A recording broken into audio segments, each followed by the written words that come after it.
আমার ফ্যামিলিতে সবাই এসএসসি পাশের নিচে নাই, খালি একমাত্র আমি ছিলাম। 57 বছর বয়সে এসএসসি পাশ করে তাক লাগালেন পুলিশ সদস্য।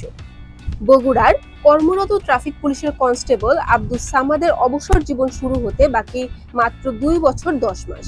মা খুব খুশি, মাও জানে পরীক্ষা দিয়ে পাশ করার পর। স্ত্রীর অনুপ্রেরণায় 57 বছর বয়সে এসএসসি পাশ করে তাক লাগিয়ে দিয়েছেন তিনি। জিপিএ 4.25 পেয়ে উত্তীর্ণ হয়েছেন সামাদ।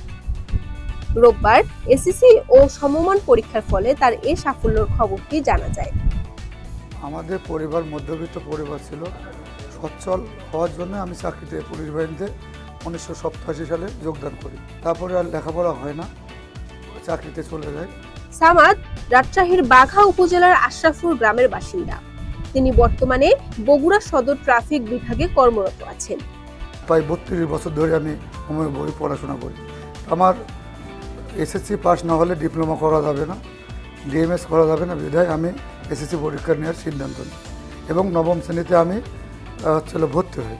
ভর্তি হওয়ার পর ভোকেশনাল থেকে নবম শ্রেণীতে বোর্ড পরীক্ষা দিই এবং পরবর্তীতে আমি এসএসসি 2024 সালে পরীক্ষা দিয়ে উত্তীর্ণ হয়। 37 বছরের সুদীর্ঘ চাকরি জীবনে কর্মস্থলের ব্যস্ততা, শত অপ্রাপ্তি আর জীবনের নিদারুণ দুঃখগাথা, কঠোর পরিশ্রম, অধ্যাবসায়, দৃঢ় প্রতিজ্ঞা, অদম্য ইচ্ছাশক্তি, নিষ্ঠার বিনিময়ে হারিয়ে গেল এক নিমেষেই। 57 বছর বয়সে এসএসসি বিজয়ী জীবন যুদ্ধে পিছিয়ে পড়াদের অনন্য অনুপ্রেরণা ট্রাফিক কনস্টেবল আব্দুস সামাদকে আন্তরিক অভিনন্দন। বরিশাল নিউজ।